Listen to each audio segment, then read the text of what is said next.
Steve Salvin, head coach.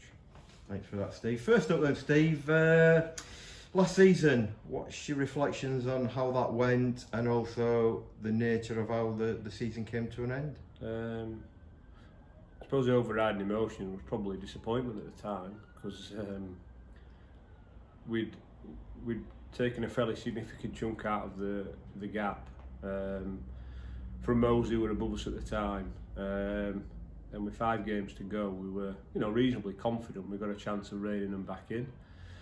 But the way the season ended, we had absolutely no control over that whatsoever. So yeah, it was disappointing at the time, but I think now, based on the things that we're trying to do and the fact that we can go into a season excited about a handful of Yorkshire derbies, less travelling for the players and for the fans. The opportunity to sort of re-establish ourselves a little bit. It's although I said the overriding emotion was disappointment. Now it gives us a massive opportunity to do something next year. Brilliant. I know you're working hard with Martin on putting a squad together for the season when we get going. Yeah. How difficult has that been with the challenging times that we're living in? Hardest recruitment block I've ever known. For varying reasons, obviously a relegation, a change in budget, managing a global pandemic.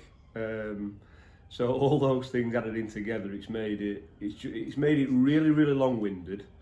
And as much as it's an unknown for us as coaches and owners in terms of the recruitment, it's an unknown for the players as well. So they've been trying to work out what's best for them, as everyone does. So yeah, it's been complicated, it's been long-winded, but we're now getting to a position where the squad's really starting to take shape, and it's really, really exciting.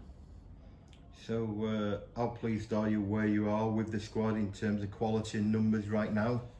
I think the most significant thing, or the biggest bonus about me coming in at Christmas, was that it gave me 3 or 4 months with the group that were in situ at the time, and it gave me a good understanding of what I felt the group needed.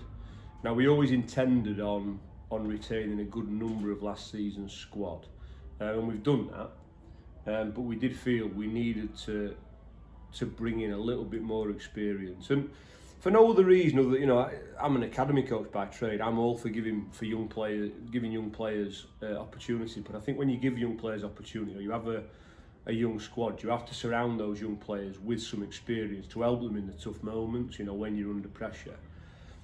And I think we lacked that a little bit last year. So that's been one of our focuses. We said we probably wanted, 4 or 5 more experienced players in key positions. So we highlighted who we wanted, and not without exception, but we were pretty close to getting exactly what we wanted in those positions. So that will be a big change, and I think an improvement on where we were last year. That said, we've still retained a handful of young lads. We've still recruited a handful of young lads. So although the average age of the squad is going to go up, there's still going to be a large percentage of the squad that are in that sort of 20 to 24 bracket as well. Still looking for a few boys, or just about there, Steve? Well, we know the number we want, and if everyone we were talking to signed that we want at this current point in time, we'd be done. There's a handful still to get over the line in terms of finalising contracts and getting them signed. But at this point in time, we in an ideal world, we know every player to fill every slot in the squad. But yeah, there's still a little bit of work to be done.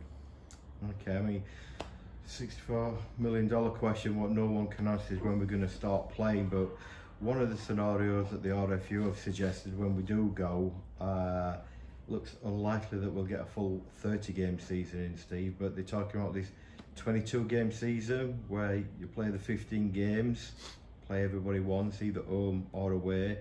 The table will then split into 2 groups of 8, and then you play the other 7 clubs just once to give you 22 games, winner takes all. Yeah. Is that something that appeals? Yeah, I've got no issue with it whatsoever. I think, you know, 30-game season is a long season. It feels a long season because of COVID. You know, there was rumours around it being a 15-game season, which probably feels a bit short, a bit small. So it's happy medium really between the two. And I think a 22-game season is pretty much on the money. So no, I'd be more than happy with that. Lovely. Just to finish off then, Steve, what are your hopes? What would you like to achieve this year? Well, having come in at Christmas, the thing that, and obviously going through the relegation, and first things first, I want people to, and I include players, fans, owners, coaches, I want people to start enjoy coming here again. I think a little bit of that dwindled because, you know, for obvious reasons, with the club had experienced 2 relegations in a relatively short period of time. There'd obviously been a few less fans in the door. Some disappointing results along the way, and as I said, I think the enjoyment had drained out of it for a lot of people. So number one is bring that back. You know, let's get the clubhouse rocking. Let's try and get a few more people through the door by being a little bit more successful on the pitch. And if, you know, if we create the right environment, the results will come with it. You know, we got relegated last year.